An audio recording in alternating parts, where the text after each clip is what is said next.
Here's a 2018 General that I'm going to be putting the Polaris OEM heater in. I got the heater in this box, going to pop that out and see what's all involved there. And then the only thing I've done so far, I got a little ahead of myself, is take the hood and the dash top cap off in those two boxes. But I'll show you how those came out. Let's take a look in the box. Here's everything out of the box. Instructions. This is heater kit 288-1316. Got a plenum adapter, several bags of hardware, fittings and clamps, zip ties, heater hoses with Y fittings on them, a couple harnesses, about 8 vents or so. I believe this is an inline thermostat, control panel, kind of just a pad, and then 4 Y-shaped ducting, which are going to hook up to these. We basically go between this unit and the vents, and then this unit gets mounted onto the top of the heater itself, along with the mounting bracket. The way I typically do these is just go a page at a time. It's usually enough steps where the video doesn't get too long but stays somewhat thorough. So this does have the breakdown of parts if you ever get confused what you should use. You know, it's going to have the number in the instructions, what it is, and then the Polaris part number. They say 4 hours. Hopefully it's not going to take that long. I don't think it will. First page I kind of already did myself. We got to take the top cap off, the hood, and then the box, and the main dash panel. So what I did here is I guess I haven't taken the speedometer off yet. You gotta unplug that. This top cap is held down by these plastic rivets.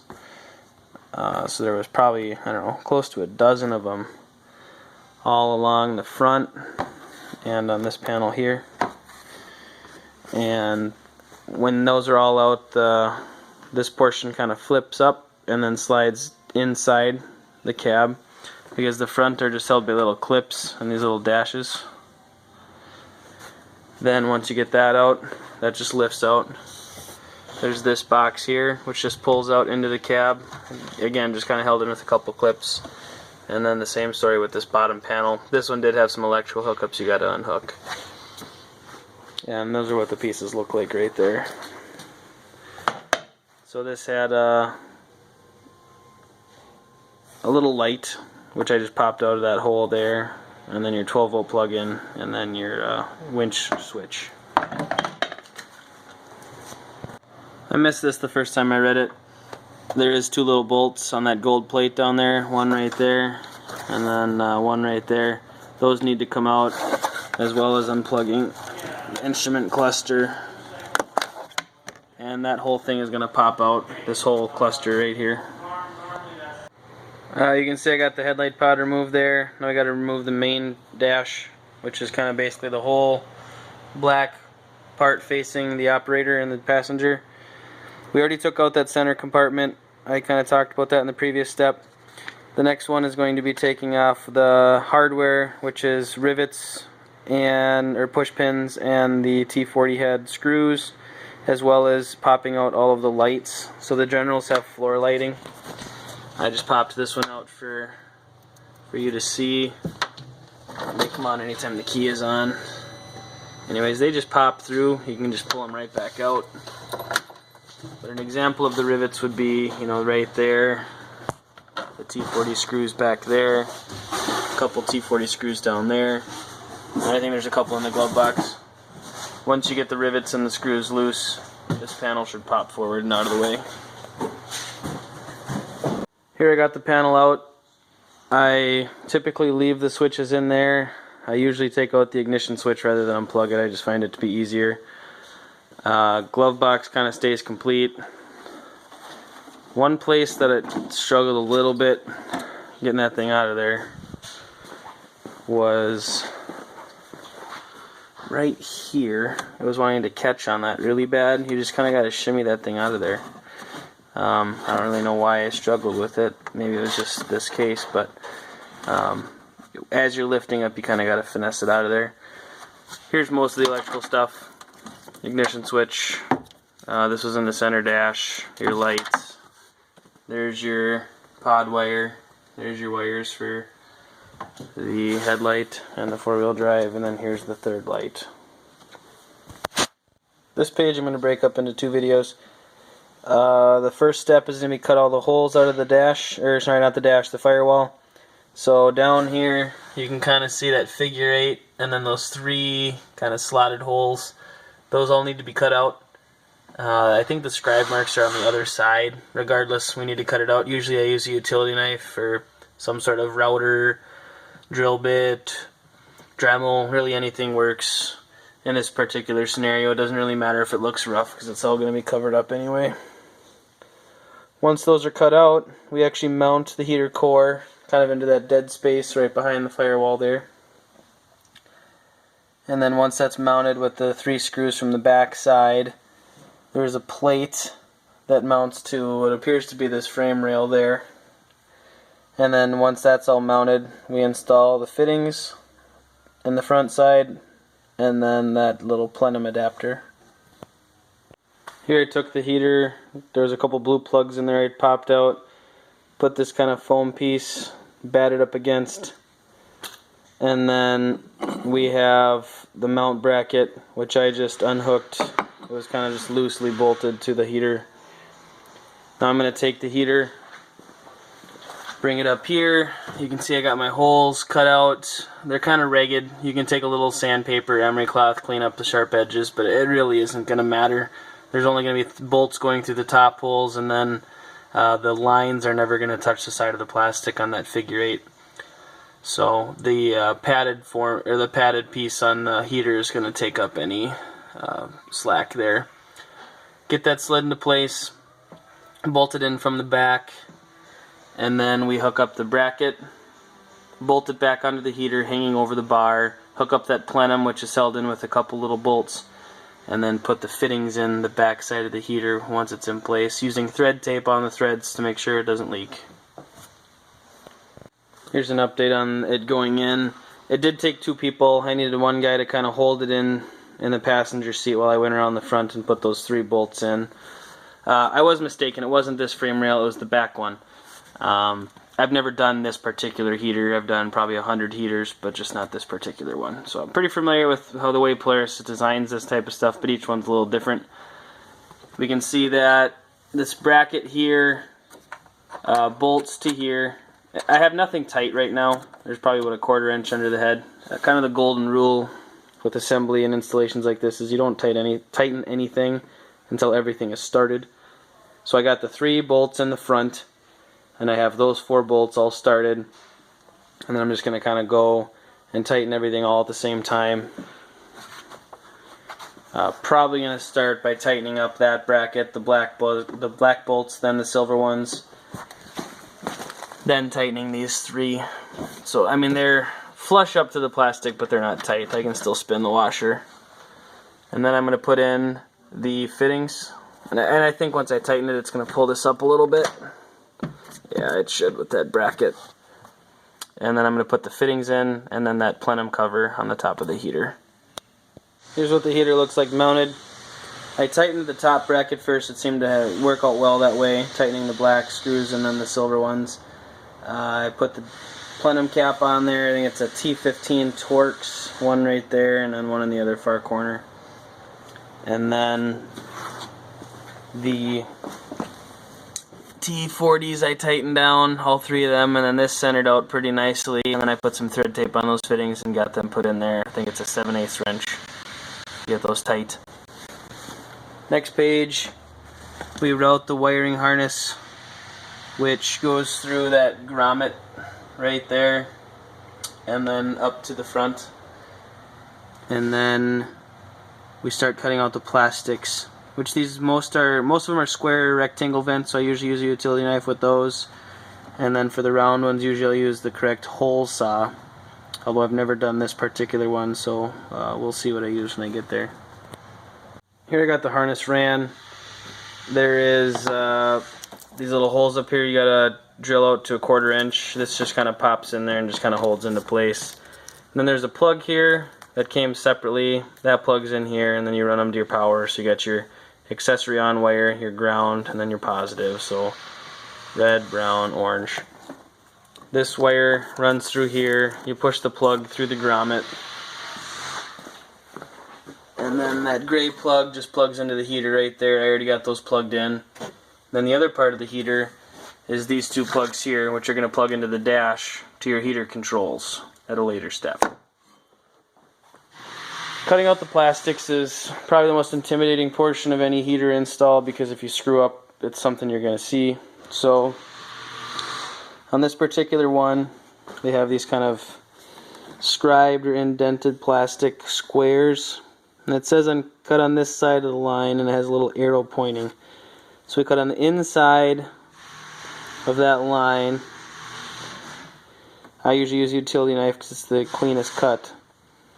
And this vent will snap into place from the front side once that's cut out. So definitely, I mean, hold the vent up to there to make sure you're cutting the right line. You know, it's going to be, this inner square is what's going to be sliding through there and catching. So make sure, if it looks like it's going to be too small or too big, take a step back and make sure you're looking at the right line. But it actually does right in there, and on the instructions it says the same thing. So there's actually 4 on the main dash panel, 2 rectangles, 2 more of a square. I guess they're still a rectangle, but 2 wider rectangles, 2 narrow rectangles. And then there is 2 on the dash cap, and then those 2 circles, which I will figure out what size hole that is and show you that. So here I just ended up cutting that one out with the utility knife, following that line they told us to. You should have a little pop out like that. Again, I always use a utility knife for this type of stuff. I just think it gives you the nicest look at the end. Good sharp blade. This one I had heated up at one point, but throw a new blade on there if you need a new blade. I mean, and make sure you got a good knife that's not going to snap on you. A lot of them folders are not good for this type of job. This vent here, again, this is the back side we're looking at now. We'll kind of pop in. Hopefully we got a tight fit. Snapped right in. It's not jiggling around. It's a good tight fit. If for whatever reason it is sloppy, you can wrap a little electrical tape around the whole thing before you pop it in, and it'll take up a lot of the slop. Here I have all of the vents put in. There's some squares, some rectangles. I jumped ahead a little bit and went to this panel. So there's kind of the general tab you cut out, and that's what fits the control panel in, and that kind of snaps into place. It's on the next page, but I was doing all the cutouts at the same time, so I just decided to go ahead and do it. There you got the cutout there, the one in the corner, this piece right here. So this actually just gets cut out of kind of the dash main plate. We got these 2 here, I popped them in, and then the last 2 are those circular vents that aim to the floor. If you watched my Ranger 1000 heater install, I did screw up on that. I have actually since taken it down. I'm going to modify it before I put it back up. A user showed me where I went wrong. I was kind of embarrassed I didn't see it, honestly, because I thought the hole size was wrong. Here's another situation where the instructions really don't make sense to me, but I think I did it the right way. Where did it go here? Oh yeah, it says to cut out the inner circle right there. Well, the inner circle is only, I don't know, 1.5 inches in diameter. I just don't see how that fits with this vent, unless it's just supposed to go to that point, but then I don't know how this thing would lock into place. The way I found out you're supposed to do it on the 1000s is unscrew the vent, and then this portion slides through. This is a 2.5 inch hole saw, by the way. That's what I used, 2.5. And then this just screws together.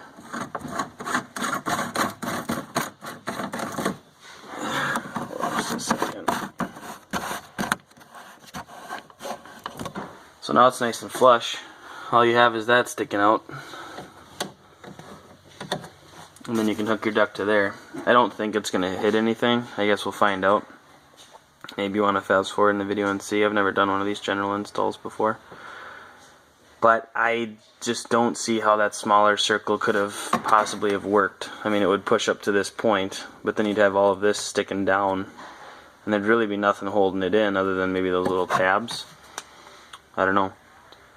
I guess we'll find out. All of these ducts have markings on them on the portion that hooks up to that plenum. So there's 2, 4, I'll just say 1 somewhere. There's 1. Starting from the left, you would go 1, 2, 3, 4, and then the piece with the marking on it is the one that goes on the plenum itself. So here I'm going to install all of the ducts and kind of route them as they're supposed to be. The picture actually looks pretty good. I mean, it kind of shows you where they need to go, if they go under, over a certain bar, you know, kind of how they're supposed to lay in there. So I'm going to get all these ducts put in and get them routed close to where they're supposed to be. And then I think we're going to be putting the dash back together and actually start hooking some of this stuff up. Here I have all the ducts ran.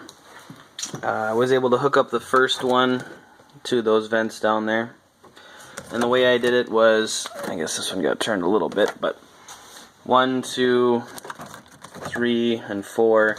I made it so that the markings faced kind of in towards the cab. It actually seemed to fit quite well with how the ducts are supposed to be ran. Number 2 goes to there, and then across the other side of the steering wheel. Number 3 kind of isn't going to really stay into position until we get the dash in, but that's the 2 center dash vents, I believe. And then 4 is one of the defrosters, and then the other dash vent. I may have jumped the gun a little bit. I mean, it says to slide the ducts through the panel once we put the panel in place, and then hook up the vents and then snap the vents in place. I mainly put the vents in there to show you how it works, but I don't see why you wouldn't be able to get at the back of the vents once the dash is installed. But if for whatever reason it is difficult, just pop the vent back out, slide the duct through, zip tie it, and then push the vent back in. Really, it's a horse apiece, whatever is easier, I guess. So I'm going to go take the main dash panel, slide it back into position, you know, basically the opposite of what we did to take it out, and then probably hook up the ducts before you zip everything down. They should maintain flexibility quite easy. But I mean, following the instructions, obviously we need to get everything hooked back up, get the electrical all hooked back up, get the heater panel in place, hook that up to the new controls, get the little box put into place, the headlight pod, or the odometer, speedometer pod, and then it looks like we're going to be putting on the dash cap before we go any further with the heater. So let's get all that stuff put on. Should go together pretty easy. Couple notes while I'm doing this. I got the dash in, kind of had to shimmy in there, a little harder going in than I thought it was going to be. I do have it loose right now. There's nothing holding it in other than just its kind of positioning. If you are able to get the duct down without popping out the vent, I highly suggest it. I tried popping this one out, putting the duct on and sliding in, and the duct was really wanting to catch the entire way back in. So if you can get at the back without popping it out, I would suggest that's the easier scenario. And then I was going to show you down here. Our duct doesn't interfere with anything. I think that's the better way of doing it. Doing the 2.5-inch hole saw, and then you get a lot better flush mount. I think the scribe mark is just wrong. I'm not really sure. I didn't engineer this, but the instructions don't really show what you're supposed to do there. I think that's the better way, and I just figured that out the other day, so hopefully that works out for you. Let me finish putting this in, and then we'll get the top cap put back on after we get this zip down. Oh, and the center panel. So the center panel, that's just going to snap into position along with that little box. All your wires should be fairly easy access back here. So I think here is, yeah, there's your heater wires, and then all the other wires we had from before should be tucked back in here. Your ignition switch, your winch switch, DC plug-in, and then I think the little floor lighting. Make sure you get all those plugged back in when you zip everything down, along with the switches on the left-hand side. One thing I'm going to show you here, make sure you get the wires going in the right holes. So this kind of the back side of the heater thing is going to line up with this square here. And then above that you're going to have your switch. So the wiring for that, you're going to want to pull up, you know, through this rectangle when you get that into position. That little light's supposed to pop in there. There's kind of a hole cut out right here. I think you're gonna kind of wait till the end to pop that in. And then these slide in through down here.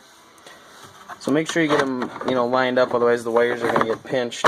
And this just kind of snaps back into position. And then if there are wires you have to get at after the fact, you can reach your hand down and get at them right there. So I'm gonna get that put in. I'm gonna get the box put in, and then any other remaining pieces, get this whole front piece bolted down. You got some bolts down there in the box, you got some bolts back there, I already got them in there. And then those plastic rivets, get your ignition switch put back in, get those hooked up. You got another lighting right here. So you can get that completely put back together, and then all you should have left to do is put on the dash cap with 2 remaining duct openings, which would hook up to the dash vents, or the defrost vents. The last part before we get to hooking up the actual heater hoses is to put this dash cap on. I did not put the box, and I'm actually not going to put the dash cap on because I'm doing some other work to this machine where I need to keep this stuff off anyway. I'm just going to show you how to do it. So normally you would have that box put in right there. This piece, there's nothing really hard about it, it just takes some finesse. You got to slide it between the posts, and then these little clips, they kind of go on the back side of these and then slide into place. So it's like you almost have to have the whole thing slid back like a ½ inch, 1 inch or so, and then slide it forward, and they kind of catch in those little grooves you can see there. And then the other tricky part is to getting it to slide underneath the fenders. So you kind of have to do everything all in one motion, in my experience. And then you have the 2 last ducts right here. And you can shift these around, if you need to have one go lower, one, kind of shove it down in there. Just make sure nothing gets pinched or it doesn't take too sharp of an angle, so it's going to reduce airflow. And once you get the top off, obviously we need to get this pod back into place first. I think everything else is done though. Once you get that into place, we're done with this portion of the machine. We're able to test it right now. So anytime you have things unplugged, sorry, I'm just moving that top, you need to check everything you had unplugged. Make sure it got plugged back in or plugged back in correctly. So if we turn the key on, we got winch power, we got heater fan. If you have a tester for a 12 volt, just test that. Otherwise, I know I plugged that one back in. You can see the lights, so make sure those all got put into place. And then here's your lights. So those are working. And then to test this without firing the machine up, you should be able to hear an audible click in the rear end when you go in and out of that one-wheel drive. So those all tested out good. We can continue on in the instructions, which is we should be right there putting the dash cap on. So yeah, obviously all the rivets go back into place. And then now we're actually splicing in the heater hoses. So we're going to go up by the radiator, make some measurements. I don't remember exactly what it is here. Well, I'll read it and then tell you. And then we actually have to cut the hose, cut out a small section of the hose, and then splice in one of those T adapters. Here's the components you're going to need for this portion. We're actually cutting into the existing radiator hoses, installing a splice that is going to go up to the heater we installed. There's the 2 splices with hoses already attached. There's a thermostat we're going to be putting on, clamps associated with that. And then what I use is just a needle nose locking pliers to stop the coolant flow. I'll pinch that off so we don't lose a bunch of coolant when we make that cut. Most people aren't going to have this, but this is a hose cutter. Even a utility knife will work. Really sharp shear, something like that. It's just, you want to get a good cut. If you don't have a good flat cut, everything's not going to line up as well as it should. It's going to be harder to clamp down on without having excessive overlap. So just make sure you make a good straight cut. And we're actually cutting out a portion. We're actually removing 1 inch of hose. So you're actually going to have to make 2 cuts. And the reason for that is obviously the hoses aren't going to be able to butt splice, perfectly together because of this nipple here. So there's going to be about a 1-inch gap between the ends of the hoses. So we need to remove that piece of hose so that it's not going to put, stress or pressure on the hose that wasn't there in the first place. So the first one we do is on the passenger side of the vehicle, behind the front right tire. I think we have to mark back 7 inches, cut out a 1-inch piece, install this T-fitting, and then this hose is going to go up, and I believe attached to the, looks like to be the driver's side fitting. So we'll do that first. It kind of shows you the coolant flow, which doesn't really matter other than just make sure you get hooked up to the right fitting, otherwise it's not going to work as well as it should. So let's get that one plugged in. So there I made my mark on the hose. 7 inches back from that point. Got my pliers on there, pinching off the coolant. We want to take a 1-inch section out of here. And I think anywhere in this straight line is fine. If you're 1 inch that way, 1 inch that way, it's not going to make a difference. Just as long as you're not trying to put a fitting in where you got to bend. So I actually might even cheat a little bit to the left so that I'm working with straight hose. And then we got the Y fitting, which is going to go in there, and then that tube is going to come up here and go to this far nipple here, the driver's side. And I think we just trim the excess hose to fit, because I looked at it and it looks like it's about 6 inches too long, so we're going to want to trim it so it makes a nice gradual angle, and then clamp it down. So I'm going to go ahead and cut it. I do have a drain pan down there. You're going to lose some coolant regardless, so try to work quickly, have everything ready to go, so to minimize your coolant loss. This is what this side ended up looking like. We got the hose hooked up with the clamp up top, and then we got the hose spliced in there. You can see there's my 1-inch piece I cut out of the big hose to get that to fit. I don't have an issue using hose clamps. I really don't like these kind of tension clamps that a lot of these heaters are coming with now. I know Polaris uses them on other parts of the machine, but I've installed many heaters with hose clamps and never had an issue with leaking, and they're certainly a lot easier to work with. You need a pretty good sized pliers to work with those, so I got a big channel lock here. Let's hop to the other side. You can kind of see the hose through the works, but hop to the other side and we got to put in one more of these in the thermostat. This side up here is a bit harder to get at. This is the hose we need to cut into. According to the instructions, we need to mark it 18 inches down, but according to the picture, it looks like it's just maybe 1 or 2 inches past that bend is where we make the cut. So somehow we need to get in there, make that cut, put in one more splice, run it over the winch, out of the way so it's not rubbing on anything, over to the fitting way over there. I just measured it, it looks like it's going to be just long enough. And then once we get that into place, the thermostat's going right in here. So there we cut into that, cut out another section, and put the thermostat in that vertical tube. And there is an arrow. If I can find it. Yeah, right there. So make sure that the arrow follows the direction, and I'll point that out in the manual once I get the piece spliced in. So there I got that other one spliced in, one more T, all the clamps, and they go around over the top of the winch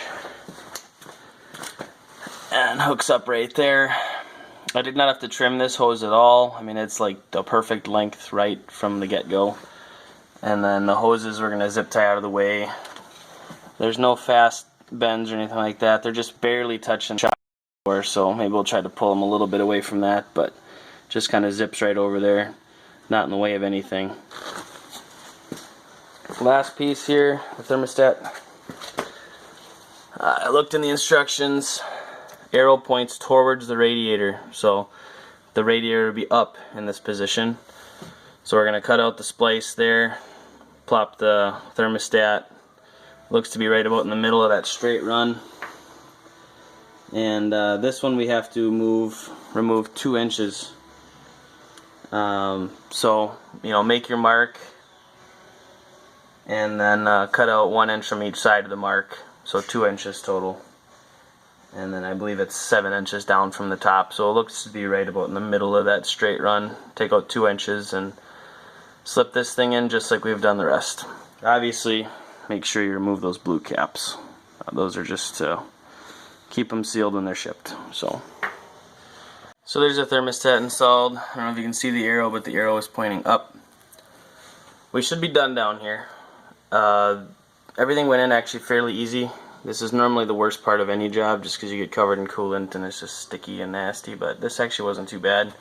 We probably lost, I don't know, a cup or 2 of coolant, which obviously we're going to need to refill. And the next procedure is kind of stepping into that, the bleeding procedure. So not only do we have to refill the coolant that we lost, we have to add the coolant for the heater, and the new lines we added are obviously going to take more coolant than what was originally in the machine. To start that off, well, I think the next step in the instructions is to hook up the electrical, which we already did, but if you haven't done, you got this plug that plugs into your wiring harness, and then you just plug in the electrical as needed. If your machine has a winch on it already, which most generals do, then you're already going to have power up here. If you don't have power up here, you're going to have to run power from here to the battery. I'm not going to go through that, but just because it's, I think, only the base general that doesn't have a winch, and honestly not a lot of those are sold in my experience. So if you do need to run power, basically there's a kit you can buy to run power from here back to the battery. To bleed the system, take the radiator cap off. You got that reservoir there, so we're going to want to top this off right away. Obviously we're pretty low because we just lost a bunch of coolant. And then there's a bleeder. I should have been prepared. I only had a few zip ties left. If you got any other parts left over, maybe throw in a comment, but I could probably find a home for those zip ties somewhere on the machine, but I did not have any parts left over. On the engine, oh, this is kind of hard to get at.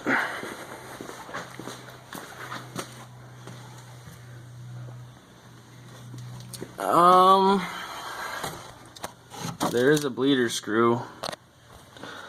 Let's see if I can get in there to see it. Yeah, I might have to pull some stuff off to get at that screw.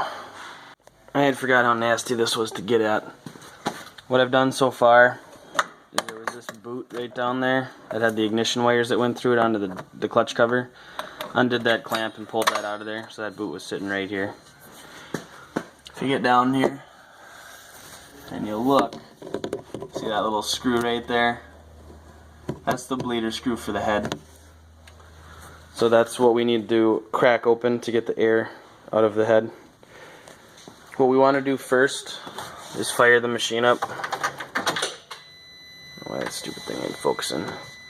Put it on max heat. Run the fan for a few seconds. I have topped off the radiator, so top off the radiator. Run the fan for 10-15 seconds on hot. I believe that opens a valve in the heater so that it lets coolant flow naturally to its lowest point. And then top off the radiator again while leaving the cap off. We're going to come, so everything is topped off. The radiator, we've ran the heater, and then top off that bottle. We're going to have to go in there with a wrench or a small ratchet with either a 5/16 or 8mm socket and crack that screw. You got to open it approximately a turn and a half, two turns, and you should hear a hiss of air. And once you stop hearing the hiss, you either have coolant coming out at that point, or the coolant has equalized and you need to refill the radiator. So typically you're going to hear a hiss, and then after a couple seconds coolant's going to start coming out of the screw. Well, then you close the screw, you top off the radiator, then we actually bring the machine outside and heat it up. If you do hear a hiss and it stops but no coolant is coming out, then you need to top the radiator off again and then continue until coolant starts coming out of that bleed screw. Then you tighten it. Then you actually take the machine and let it warm up. Let it warm up, make sure that's on full heat. You can probably let it just sit and idle on the first fan, although I don't think you have to have the fan on. That is going to move the coolant around, and the air is either going to end up in the engine or in the radiator. So once you've ran it, I believe they recommend running it for 2 full fan cycles, so you should hear the fan cycle on and off twice. Shut the machine down, let it completely cool down, and honestly, you're not going to be able to get at that bleed screw unless the machine is completely cooled down because it's right next to the exhaust.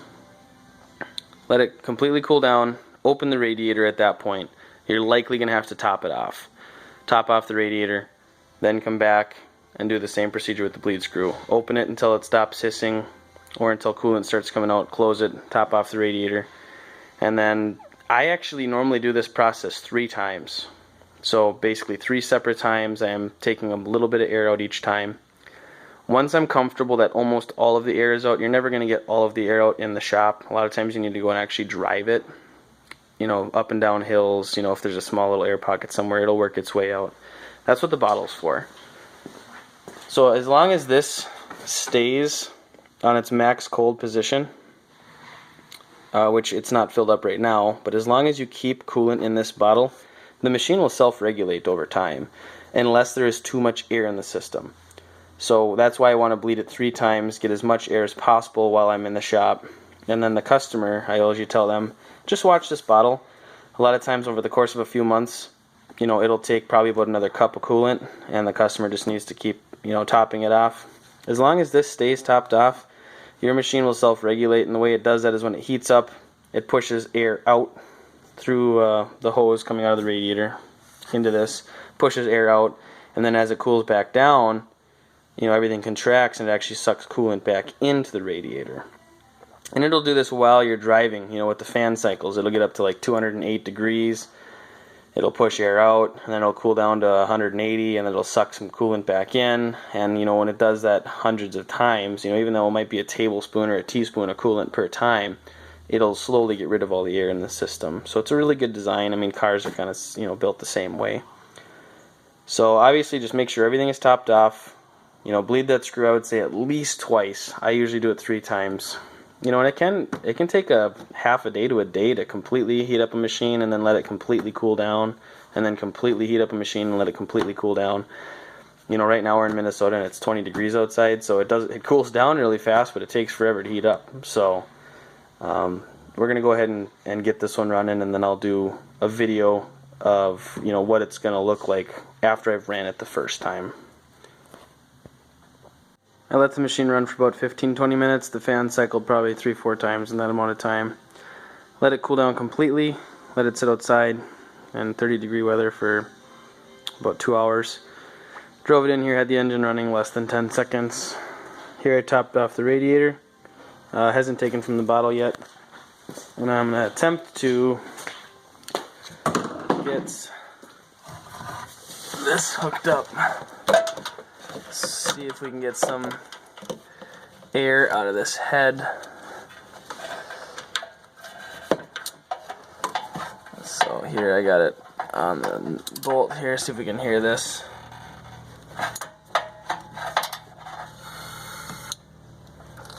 It didn't take a whole lot.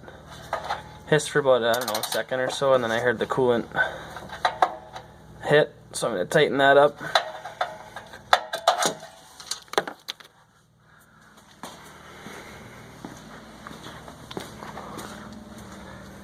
Looks like it dropped the radiator coolant, I don't know, about an inch, inch and a half. I'm going to top that off, and then I'm going to bring it outside and do another cycle, heating it up. Let the fan run at least a couple times, and then let it cool down, and then bring it back in and try that one more time. Here I brought the machine in for the after the second cool down. Took a little more coolant, not as much this time, although I haven't cracked the screw yet. Leave the radiator cap off, crack the screw on the engine. Likely will hiss at you for a second or two, and then you can lock it up, top everything off. At this point, I think you'd be okay with putting everything together and going out and using the machine.